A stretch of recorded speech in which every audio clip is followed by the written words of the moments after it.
Okay, we start with all the supplements who come out of the pockets of the UK leading biohacker, Tim Gray. Thanks for being here, Tim. Thanks for having me. So, this is why your tongue is blue, is it? Yep.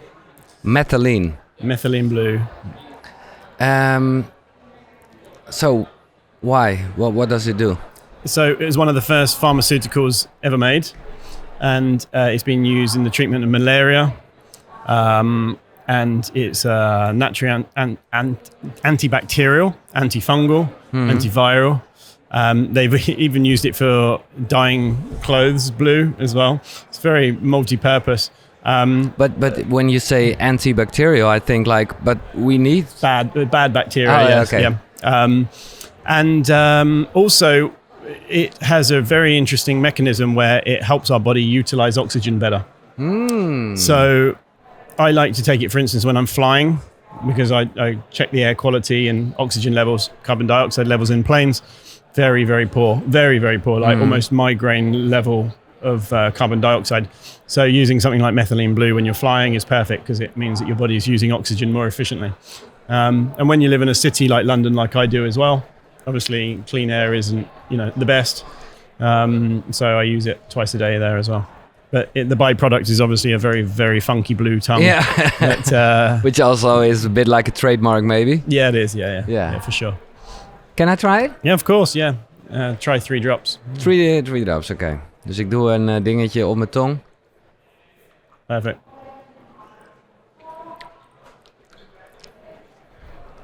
Okay. You got a very, very, very blue tongue now. Yeah? Yeah. Ha! Okay. So at first I thought, maybe it's just like a new addiction or something because it's so nice. But no, it isn't that nice. No, it's not. It's just very efficient. Yeah. Okay. I love how your crew are all laughing at this, by the way. Yeah. Can imagine. So, and the other thing in your pocket is... it's just xylitol-based chewing gum. Okay. Yeah, and yeah. Because of the blue tongue, maybe. Yeah, I mean, I like chewing gum. Yeah. Okay. What does biohacking mean to you? Well, the traditional definition is the art and science of optimizing your environment inside of you and outside of you to take control of your biology. That's Dave Asprey, the father of biohacking, so to speak's definition. Mine is a slightly adjusted version of that, just because I feel like it's using data and technology to mimic nature where we've been removed from nature, so that you can optimize your health. For instance, if you don't see sunrise or sunset, use red light therapy. Or if you're not getting enough clean air, hyperbaric oxygen therapy.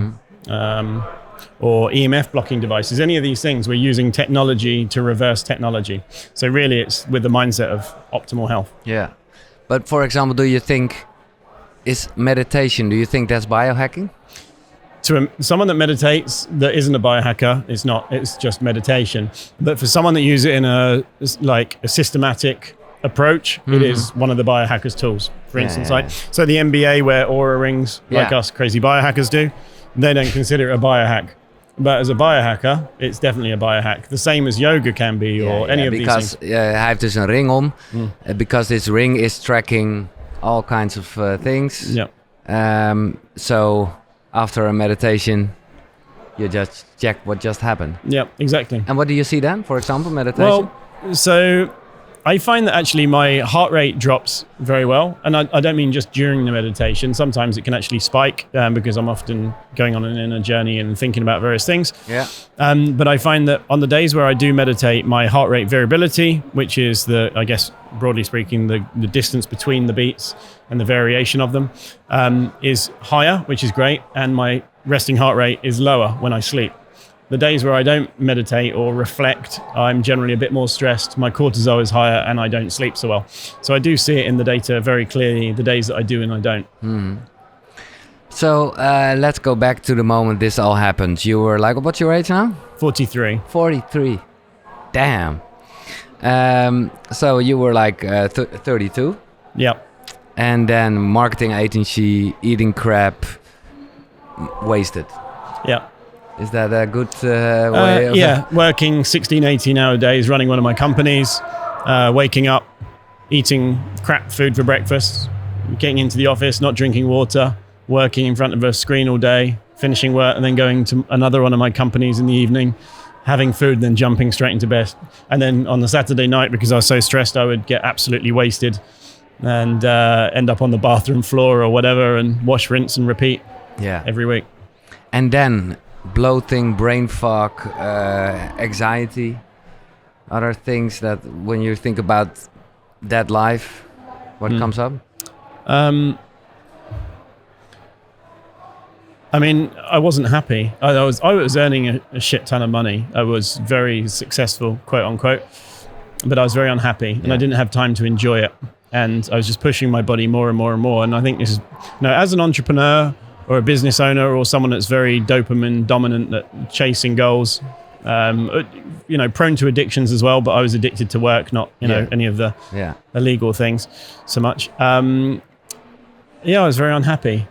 And actually by, clearing out the rubbish and working on my health and getting rid of the things that were making me successful, actually a simpler life became much happier, and I'm much healthier for it. And of course there was this breakdown. What gave you inspiration to take this path? I have an addictive tendencies. I'm definitely an addictive personality, but because of my father's addictions, which aren't so good, I've always focused them for good, or tried to put them towards good things. So when I got ill and the doctors just couldn't tell me what was going on, they just said everything looked fine. I was in the doctors 5 days in a row. And in fact, I got to know the receptionist at the doctor's surgery. I could ring up and just say, "It's Tim. I need to come in." And he shrugged his shoulders and said, "I can't find anything wrong." So at that point, I knew that I needed to take control of this. And so I started researching and Post-it notes on the wall and, mapping out all of the cause and effect of what it could be and trying to figure out like a business solution. And it was the point where I couldn't leave the house. I was told that I was going to form kidney stones for the rest of my life, which causes all sorts of issues because, they can get stuck at any time and very painful. So I was just like, I'm going to nail this. And I thought about it in a systematic approach. Yeah. And fast forward 5 years after popping loads of supplements, doing different cleanses, changing my diet, adding various minerals in, I hear about biohacking and went, holy crap, I'm a biohacker. Okay, that's how it, okay. And that's how it all came together. That's great. What is the biggest misconception about biohacking? That it's for rich kids. Okay. Yeah, I mean, it's typically quite expensive for a lot of these technologies. And I think, various other biohackers talk about a lot of the expensive things a lot of the time because they're brilliant and they really do help. But unfortunately, not everyone's a billionaire. And I like to talk about the things that are very easy and accessible and free that everyone can do. And that's the misconception, that it's expensive. It's actually not, if you get the right things in the right order. And do you think there are dangers about biohacking? Sure. You sure? No, it's dangerous walking across the road. yeah, okay. Especially in Amsterdam with all the bikes and all the cafes. But for example, and I'm not gonna do it, but when I drink this methylene blue thing, the whole bottle, I don't think it would do anything immediately. Your pee would definitely go green or blue. Blue, yeah. I don't think you can overdose on it, and you should really think about the dose for sure. And obviously injecting peptides or growth hormones or testosterone replacement and all these things. I mean, you got to be careful. Yeah. But that's the same with everything: driving, walking across the road, etc. And I think, I would always say work with a medical professional when taking any substances or things, just to be on the safe side. Yeah. Talking about addiction, it's I don't know what you think about it, but don't you think we're all like a kind of dopamine addict? Yes and no. I mean, it really depends on there's actually a test called the Braverman test, which looks at people's preferred neurotransmitters. So for instance, I am dopamine dominant and also acetylcholine dominant, which means I chase goals and I have quite a lot of energy for it. Other people are more like GABA dominant, which is more chilled and laid back and, relaxed about everything, and nothing really ever seems to stress them and they don't get panicked. So we all have different tendencies, but we have the same biology behind us, basically, but different things drive us. Yeah. You know, it's just like someone might be very auditory and love how things sound. Someone might not even hear the music. They might care about how they look. So it's the same with neurotransmitters as well. So we can all get addicted to things, but in different strengths, I guess. So what's the name of the test again? Braverman test. Braverman. Yeah. It's free. You can do it online, and it tells you your type basically. And you can see, like for instance, my ex-partner, she's very GABA dominant. Nothing ever affects her. She's like grounded and chilled, and the world could be falling apart, and she's just almost like stoned, I guess. But she's not. No. Very smart on the inside, but just very chilled on the outside. Whereas then there's me, dopamine and acetylcholine, and boom, boom, boom, boom, boom, boom, boom, boom. So it's. But she can still get addicted to things. Yeah, of course. And this is always a nice question, especially for biohackers. The morning routine. And you have this video on your YouTube channel, The Ultimate Biohacker's Morning Routine. Mm-hmm. So what does a regular day in the life of Tim Gray looks like? Is there like an alarm going off? No, I don't use alarm clocks. No. I have the sun for this. Yes. Well, the moment I wake up is when I start optimizing for my sleep for the evening. I wake up, I have some purified water with added minerals, which help support detoxification and support your energy through the day and support your adrenals as you get up. And how much do you drink then? So I drink about 300 milliliters with half a teaspoon of Celtic sea salt added. And that's all the electrolytes you need. So then I get up and I'll have, a little while later, I have some chlorella, some binders. I have a double mutation on my genes, which in my genetics for histamine. So I have an issue with histamine. So for instance, aged meats or certain foods and whatnot. So I take chlorella, which binds to anything that I would have through the day, which helps me with that. Then I have my coffee, read, meditate. What kind of coffee? Oh, now I have black coffee. Oh, just I used to have bulletproof coffee every day, and I did do for many years. And I love the taste of bulletproof coffee. However, I have a tendency to get higher cholesterol, and I never had a weight problem. Obviously Dave Asprey, that invented bulletproof coffee, did have a weight problem. And so adding in, 300 to 500 calories in a coffee in the morning to stop you from getting hungry for a skinny dude like me isn't completely the wrong move. Yeah. And it took me a long time to realize that actually as like, well, my original guru is saying this is the best thing for you. Yeah. And I thought actually it's a way of cramming in extra calories, but then that really made me stop eating enough. And I got thinner and thinner and thinner and got down to 59 kilos. So now it's just black coffee. And I sometimes add a scoop of collagen into it, but no oil, no butter. Okay, and then were you going pretty fast then? You were reading? Yeah, so I read for 30 minutes every day, non-negotiable, like not if the world's falling apart. And we aren't talking about the timeline of Instagram. It's No. Actually, I use a Kindle these days because I travel so much, and I always was reluctant to have a device to read on. But one thing I noticed that when I moved from using an iPhone or using my iPad for reading, and I have a separate device, the Kindle, which doesn't connect to the internet, my reading time is significantly more, and I'm far more focused. And because it's digital paper, it's actually very easy to read in all lights. So reading 30 minutes every day, at least 2 to 3 books every month without fail. If you're not learning, you're going backwards, in my opinion. So I like to fill my mind. And then I do meditation or silence, I like to call it, where I reflect on previous day's triggers every day. If there's something that triggers me, I sit and think through it and say, what does this tell me about me? And then I let go of it. And for how long? 7, 8 to 10 minutes, depending. If I've had something the day before that's triggered me quite heavily, then I'll probably do 15 minutes. It's always focused on, what does this tell me about me? Like, why did this trigger me? And I find that I self-guide much quicker this way.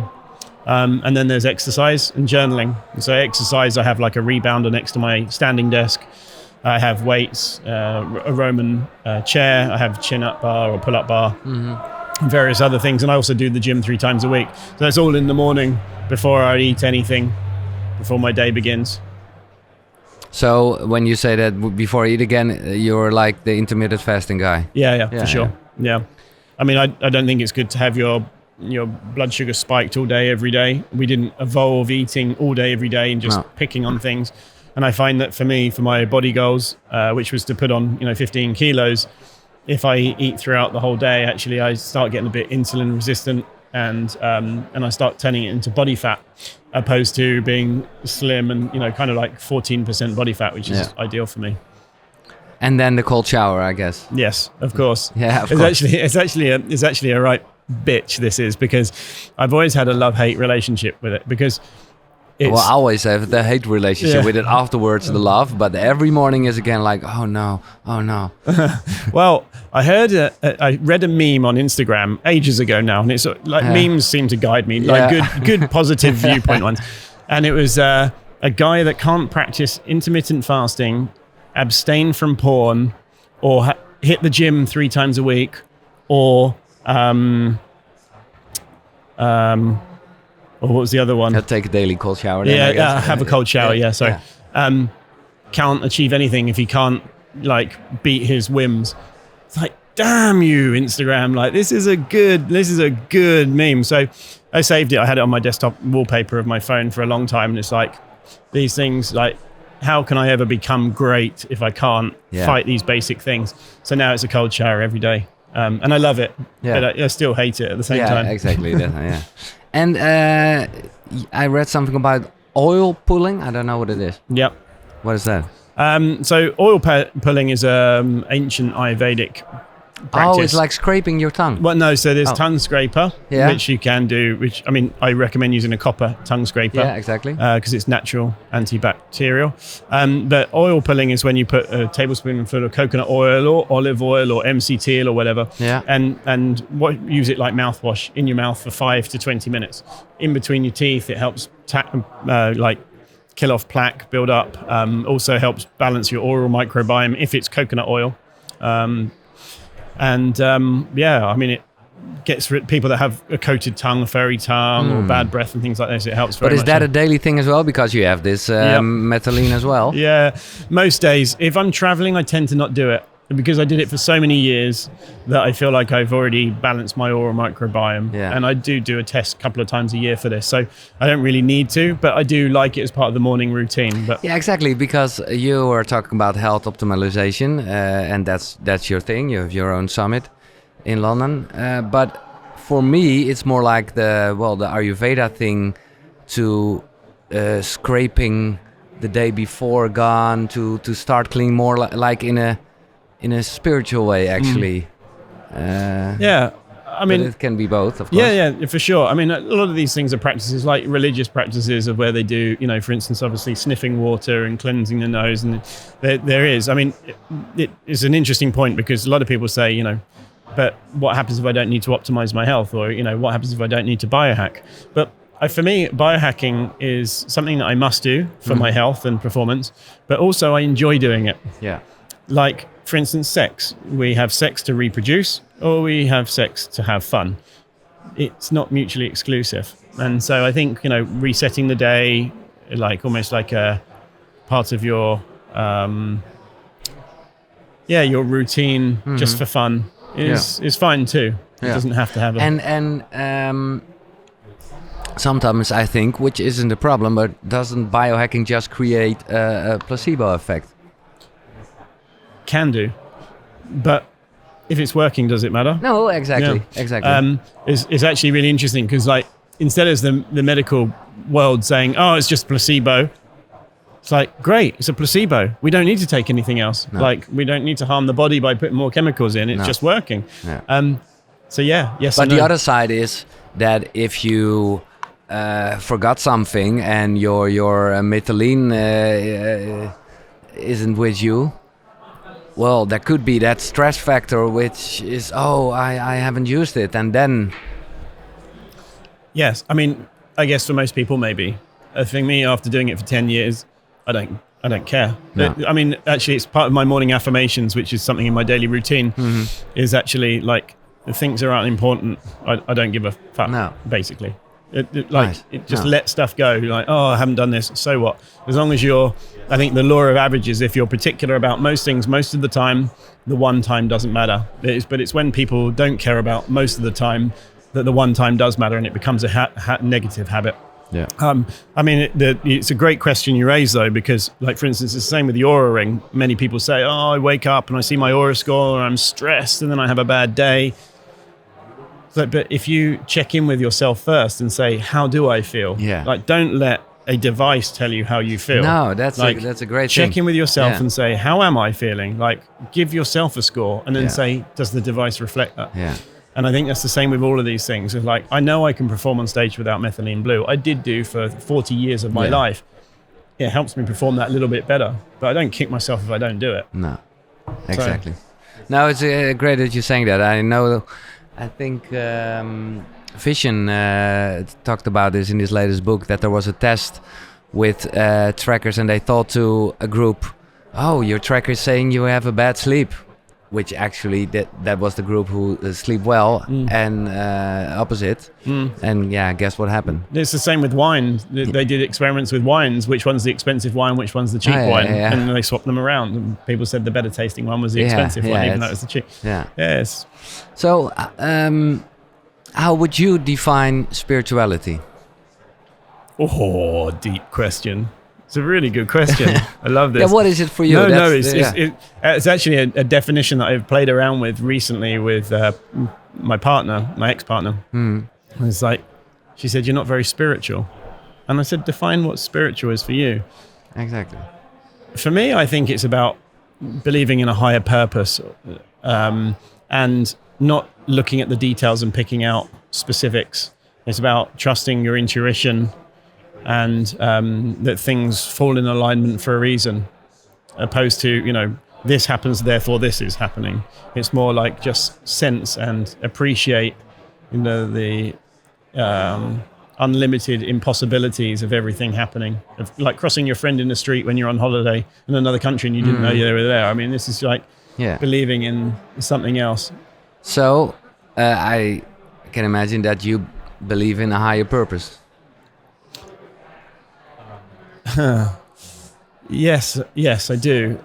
It's something that I've really toyed with a lot. I was brought up to be very religious. My mum was very religious. In fact, my stepfather is like Ned Flanders from The Simpsons. I mean, he really is. It's like he almost looks the same as well. Okay. I love them to bits, don't get me wrong, but they're very, very, very strict Christians. And I kind of let go of it as I grew up. No, you're a bit allergic reaction. But it's not saying that it's not real. And we do have an amazing world and I believe about evolution, which should contradict my beliefs in religious, for instance. But there's something in between. So I am, and I do believe in something, but I don't quite know what. And when I first did ketamine, actually last year, I think I saw everything I needed to see, and I felt like, wow, this really is the Matrix. I really am plugged in. Like, it's true. Like, like they're right. My mum might be right, and it's just like. And actually, my mentor in psychology, who's very well known, Trevor Sylvester, his name is. He's behind cognitive hypnotherapy and NLP and a lot of things in the UK, and he was always this very strict atheist. Very strict. And then he did ayahuasca. Okay. And then I spoke to him and so, like, just randomly, he said, yeah, I really believe in a higher power. There's something else here. And I was like, what led you to this? Because you're such a strong atheist. And he went, ayahuasca. I mean, it's obvious now. It's like, wow. So, it's not it's not black or white. No. But I don't know, you are working in this industry now for quite a long time. I noticed here at the summit that those worlds, if it's like black white, it isn't, but it's a bit combined. I hear a lot of biohackers on stage also talking about, Vision, for example, about forgiveness and other not trackable things. Yes. So here is a lot more spiritual than, for instance, what we have in London. Okay, your own health optimization. Yeah, but that's the name is already health optimization. Yeah, it's similar but slightly different. And these are, I think, but the reason for it is that I think people that don't have any awareness around health, that haven't maybe nailed their health, don't have that level of consciousness yet. And as we progress, we sort our homes out, we look after our families, and we then realize about health and improving that. And then we start reading different books, and then we start expanding our minds, opposed to the typical mindset of, 9 to 5, Monday to Friday, the whole family works in a shop or whatever. And there's nothing wrong with that. But the point is, I think when you learn the next layer, there's always something you need to go to. Yeah. And you go further and further down the rabbit hole. And sometimes you jump out of that rabbit hole and you get into a completely new industry. But I think when it comes to spirituality, it's like, okay, here's the data. It's showing me this. This is magical. I can't explain this. What if? And I think it's just the next layer, a natural, like, for instance, there's Dr. Klinghardt, very famous German doctor who's one of the best there is, but he's very into EMF and some of the woo-woo things on top of that, and the spiritual things. The further and further and further they go, the more and more spiritual they become. And I think this audience here in Amsterdam right now, the Helsinki guys, what they do, they're very into spirituality, exploring different states of being, should I say. And I think that they're at that level where they see the magic in the world that, the general public don't. Yeah, but for you, I hear between the words you say, it's more about the core health optimization. And I mean, yeah, if something doesn't support my health, I don't generally do it unless it's for fun. But okay. But my goal is health. Yeah. I've got 99 problems, but healing my gut solved like 61 of them. I love that post on your Instagram. Can you explain us why your gut is so important? Well, health starts in the mouth. Really, I mean, this is it, and our mouth is an extension of our gut, and it's the main entryway for the most volume of stuff that goes into our body. And yet, people put rubbish food in. They don't generally respect what goes in there enough, and then they expect the energy or their performance to be great. And I think if you optimize your gut, you optimize the nutrients that you get, and that defines how your body performs. It's like if you've got a car and the diesel tank is full up with crud and the diesel won't go through to the engine, it's not going to run properly. No. And yet, unfortunately, we look at our bodies like it's not a machine when it really is. So if you optimize your gut, it means that you don't have to eat so strictly because you're getting more nutrients, and you can be more relaxed. You don't have to stress about stuff so much. Whereas if your gut's ruined, this is where most people have issues, actually. Yeah. Same kidneys. Actually, for me, when I had kidney stones, they told me I just had to deal with it. Actually, it came from having gut permeability issues where I'd had too many antibiotics for too long and had destroyed my gut and wasn't digesting food. So, but what do you think? It's like because like mental health problems. You had it yourself, anxiety, things like that. Is this like you have a mental health problem and your gut isn't working, or is your gut doesn't work and then you got health problems? What? Yes and no, both. Yeah, both. Yeah. The funny thing is that our brain. Let's talk about neurotransmitters again. What we get from our food, precursors, or become neurotransmitters. Neurotransmitters are how our brains function. People that often have gut issues the most can, like, for instance, I have a very, very good friend, biohacker, who has massive anxiety issues, has a terrible gut. For instance, this is just one case, okay, for as an example. Whereas other people I know that have had antibiotics for several months and become depressed. A very good friend of mine had antibiotics once while he was in Dubai and was depressed for several years until he fixed his gut. So, for instance, vegans that don't eat enough protein often can be quite low and very chilled, or lower functioning brain sometimes. Adding in aminos, plant-based aminos, which, building blocks of proteins, and all of a sudden they come to life and they start having more energy, and their body starts repairing, their hair starts growing faster, and their nails grow faster. their brain power becomes better. Yeah. They become happier people. And this happens very frequently. So for me, I was on antibiotics for 3 or 4 months for kidney issues and prostate issues at the age of 32. And I got more and more anxious, like to the point where I almost like crazy. But by fixing my gut, all gone. And I would consider myself to be more stable and solid. Yeah. And you fix your gut with the food, but also, I guess, with enough sleep, and it's a holistic thing. Yeah, if you're not sleeping, your gut won't repair properly because you never got the downtime for the energy to be diverted to fix it. So yeah, it's sleep and food. You mentioned the V word. In this podcast, I talked with Dave Asprey, and he was really heavy about vegan lifestyle. Yeah. But that's who he is. What are your views on living a plant-based lifestyle? If someone doesn't want to eat animals because it scares them or they feel disrespectful to the animal, I understand. I understand there's an ethical element to actually eating an animal and contributing to its death. Mm-hmm. For health purposes, and I think there's probably less than 3% of people that can survive on a plant-based diet alone. Less than 3%? In my opinion. Even without, you were talking about the plant-based amino things? Yeah. Less than 3% are genetically superior that can survive on it. And the majority of people, and bearing in mind on Instagram, I have this debate, or like I open the space where people can discuss it. A few people get rude, and it's usually the vegans, unfortunately. But it's like, actually, it's very stressful on the body. And I don't have anything against it.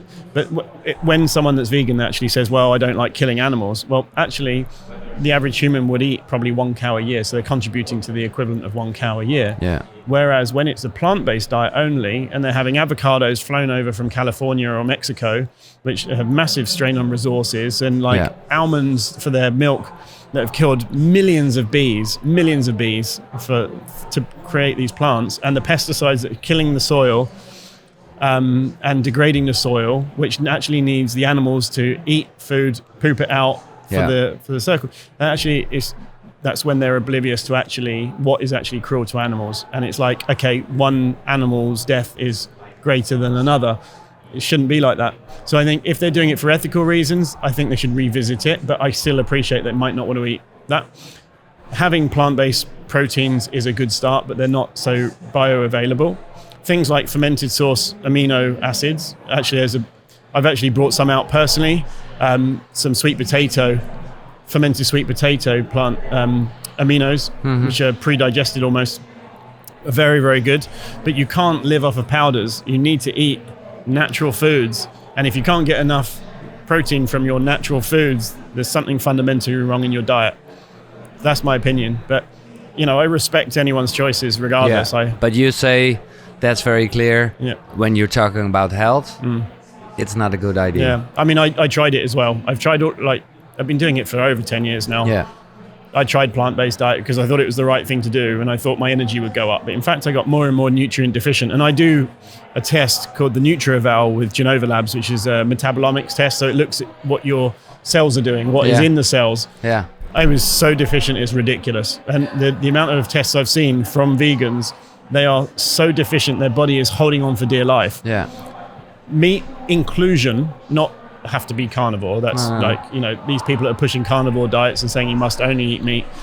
It's because they got a dodgy gut and they haven't fixed their gut, which is why they can only handle meat. Yeah. If they did it properly, in my opinion, I think that they could add plants and meat in, meat inclusive. So for me, for my health, it was not good. I won't do it again. And you experiment. But when you say so, what do you think about a documentary like Game Changers then, for example? Completely debunked. Actually, you can go through it and tear it apart. I mean, I think that's a good propaganda piece to sell plant-based meats, personally. But how do you do it in your normal life? How many times you eat meat, fish? Every meal. Every meal? Personally, I like it every meal, fish, I like beef. I tend to buy only grass-fed, organic. wild caught fish, but it can be very expensive, especially now with the inflation going on. I buy the best I can get at that moment in time for wherever I am. That's it. And that's grass-fed, organic, bio if I'm in Germany or Europe, somewhere like that. And the same for my followers. I mean, I say you don't have to eat organic. I mean, it's my preference. And I've seen the tests of what families excrete when they have pesticide food. Yeah. But well, yeah, if you say so, and of course you are busy with health, but every meal then I understand why this whole, and I think we agree that the whole industry is a bit, outdated or rude or whatever, Unfortunately, wherever there's money, there's bias. Yeah. And wherever there's bias, interests and opinions and marketing and like plant-based meat, just eat plants. There's no point. Just eat plants. Or if you're going to be vegan.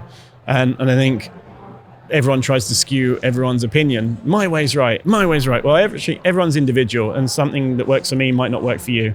You know, it is about the averages in general. So we should update the guidelines of what is correct. But unfortunately, there's so much lobbying and so much money, especially around plant-based meat now. Yeah, but I think there's even more money in the meat industry. The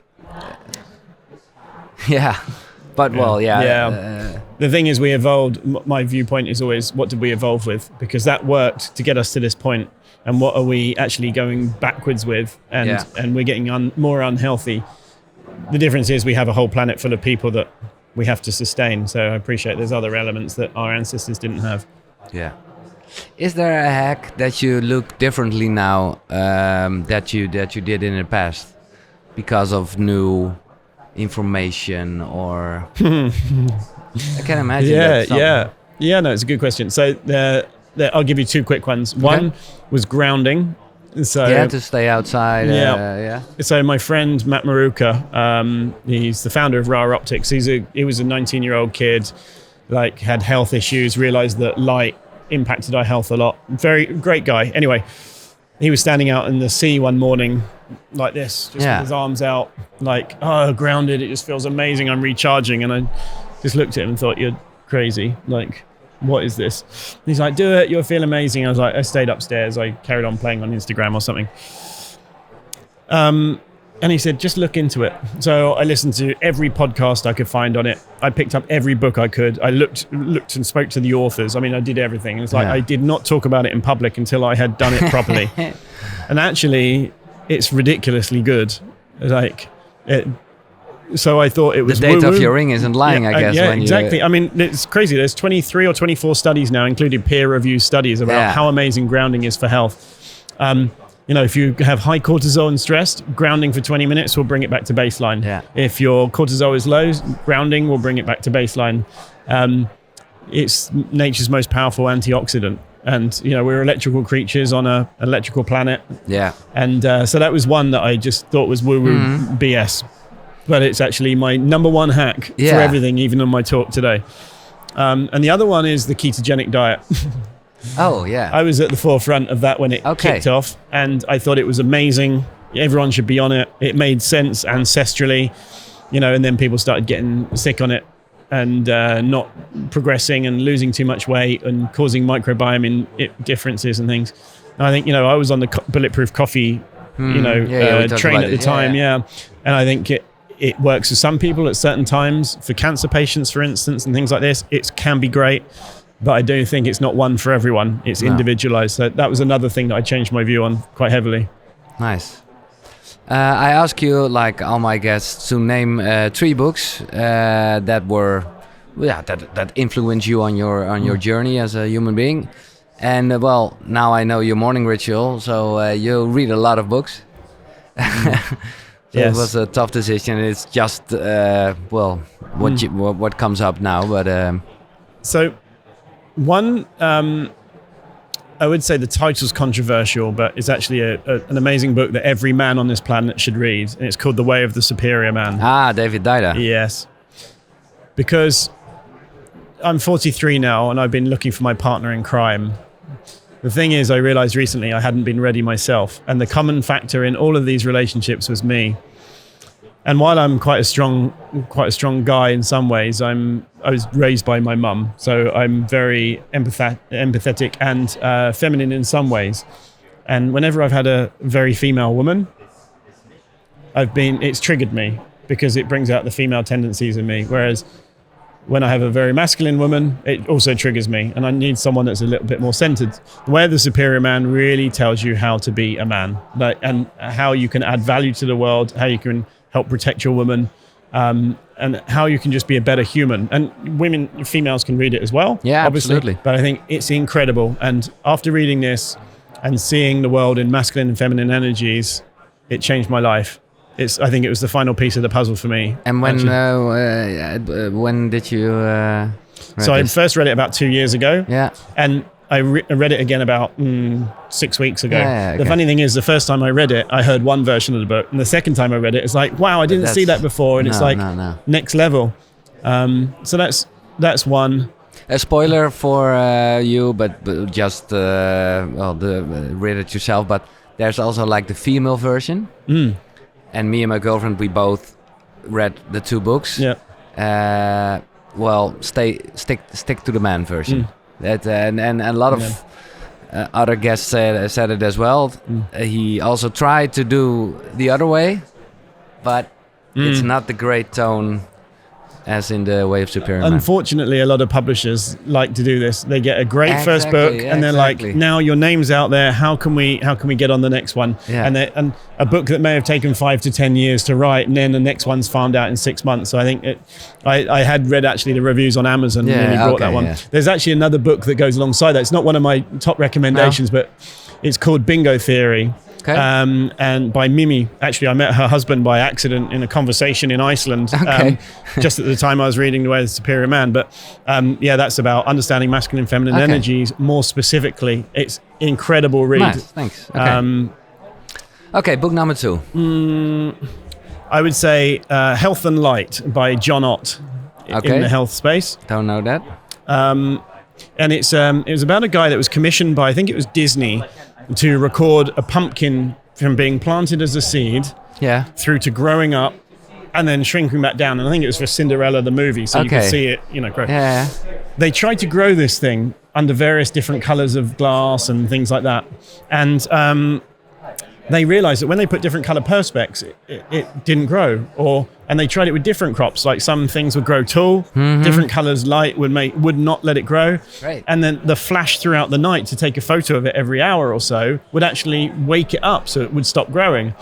So it's like actually realize that light impacts the plant's growth. It's like, how does that work with humans? Actually, so things like arthritis and eyesight and all these things, actually different colors of light, wavelengths, or different glasses over things actually change how people's hormones. So it's a very, very interesting book. And is it a real technical book or?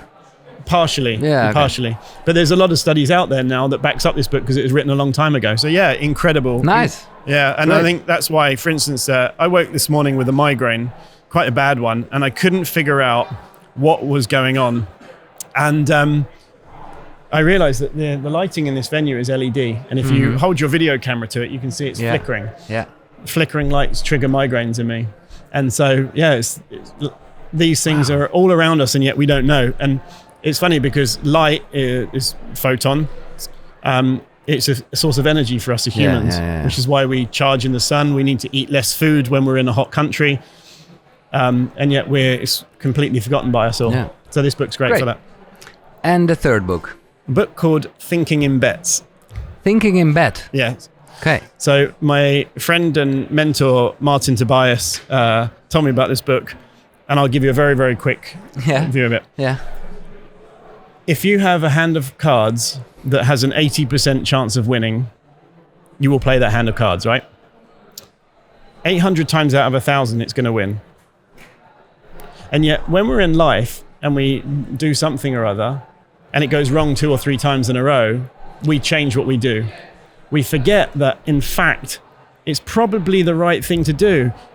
The thing is, you might lose 10 times in a row, and then forgetting that actually carry on. Yeah. So that's point one. What this taught me was, especially when I was running the conference and during COVID, like having to change the dates and these things like that. It's like, for me, it was like, what's the problem? And changing the date. What are the potential solutions? What's the percentage chance of that solution being the right one? Taking the emotion out of the decision. Exactly. And being very logical and not going crazy about, burning a lot of money every month on an event that might not happen for another 2 years because of COVID. The point is we turned it into a win. Now, I do this with most things now. It helps me think like a biohacker. The other point from the book is think about a bad decision that you've made recently. Pick one. Yeah, I know one. Yeah. So do you want to share? Are you able to share? Yeah, it's so bad, and I think maybe you walk out of this room now.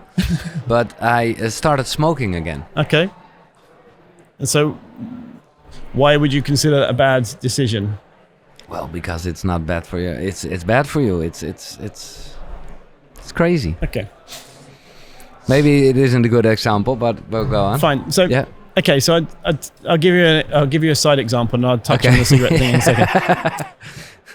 If people attach the decision with the outcome, so for instance, driving home drunk is never a good decision. No. The outcome, getting home safely, was lucky, still doesn't make it a good decision. No. But when it's the other way around, for instance, I hired this person and we had to fire them. Decision, the outcome is bad. The decision might have been good if you did your due diligence on this person. So it's about understanding that your decision is not bad because of the outcome. At that moment, no. Okay. So for instance, with smoking, was it something or other to chill you out? Were you super stressed? Is the outcome bad long term? Is it? Well, that last one, of course. So yeah, but I understand what you're saying. My point is this book is so succinct in teaching you to take the emotion out of the decisions, to think logically, to line things up based on the percentage chance, and to give yourself a break if the decision is different because the decision is out. Thinking in bed. I thought Thinking in bed. She was the female #1 poker player. Okay. Yeah, very, very good book. I love this. Great. When are you going to write a book? In progress. In progress? Yes. And it's about biohacking in general, or do you have a specific... I'm not going to share just yet. Okay. I'm sure my publisher would be a bit unhappy because we're keeping it in the background for the moment. Okay. But yeah, I have got one in making. Nice. I've been asked 4 or 5 times over the last 3 or 4 years. And I've said no, but this publisher was just too good to say no to. Okay, great. How do you deal with your mobile phone and other distracting everyday stimuli like, you know what I mean? It's a very good question. Yeah. I have limits on each app for each day. I now have my content prepared in a spreadsheet, and then my assistant sends it to me every day. So it's in Telegram ready for me to copy and paste so I don't have to be in the app too long. Okay. And that was my biggest thing. I mean, at one point when I was growing my account, I was spending 4 or 5 hours a day on Instagram. It's just like wasting life. Yeah, but it's your business as well. But it's still ambiguous between the two, and it's like it's a waste of life. Yeah. Although I grew a lot of followers and it helps the business and things like that, but it's still like, how can I minimize this? So putting systems in place to make sure that a lot of it is done away from the phone, so I can actually leave it and not care too much. I turn all notifications off. Any of my team or any of my friends know if they need me, they ring, because then it actually rings and nothing else notifies. In my morning affirmations every day, I have a thing that when I'm reading, my phone is at least 6 feet away from me on airplane mode.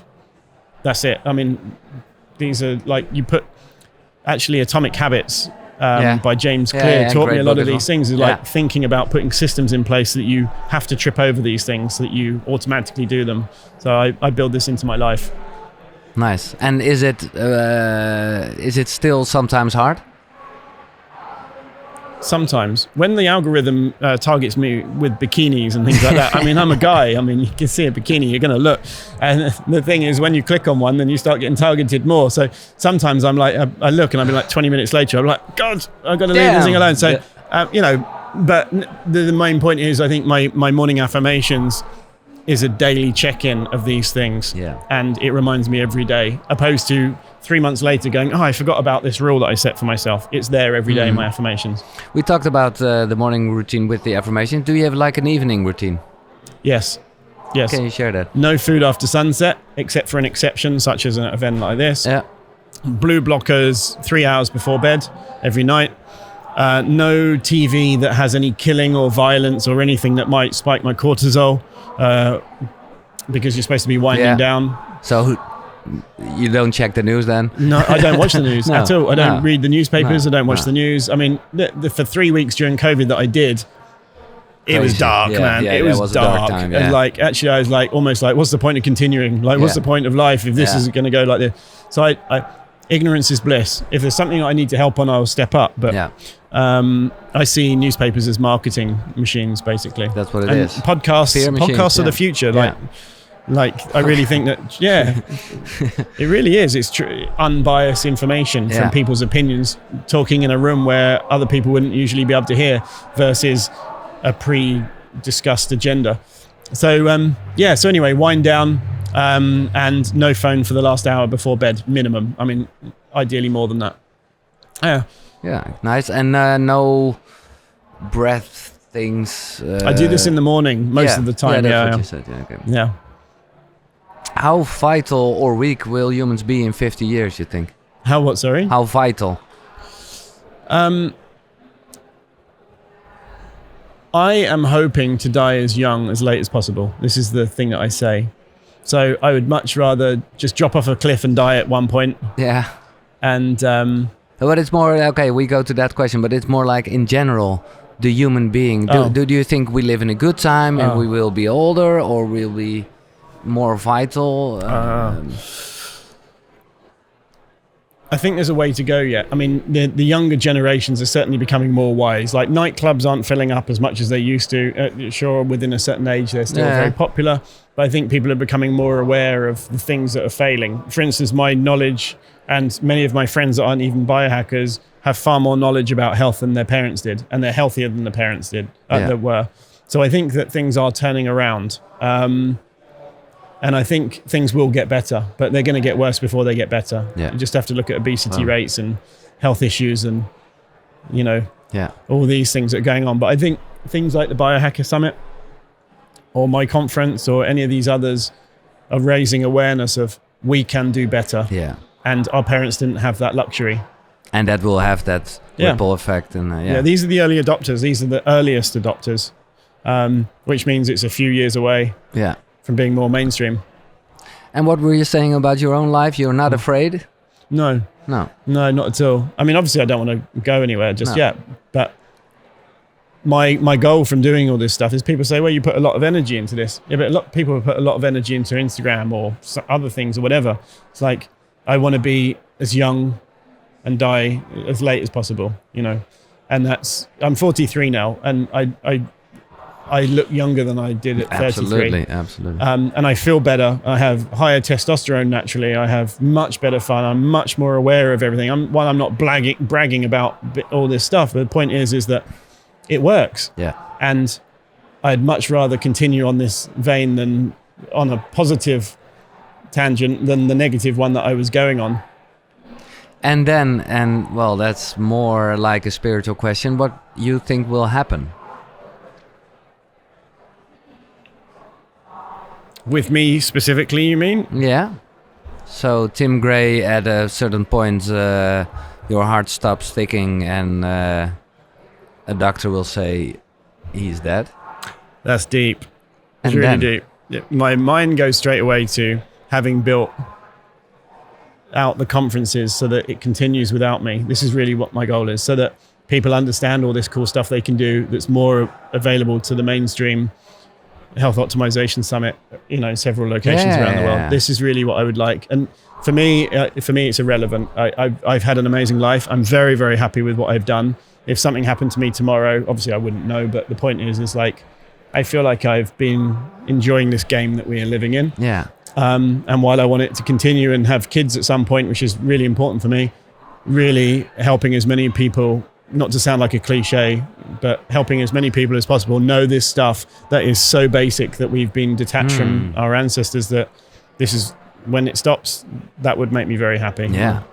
Oh, but I think we can shake hands because you're like 43 now and don't have kids yet, but you do want to I've been very careful. Yeah, but it's still like a wish. Yeah, for sure. I haven't been ready as a man. No. I just haven't. No, that's same here. Yeah. And there once was this guy. We had a great conversation, and he was saying, "Hey, you're too old. Your sperm isn't good anymore." And a lot of people reacted on that, and he was just playing a bit. But well, I hope for you and for me as well that things will work out.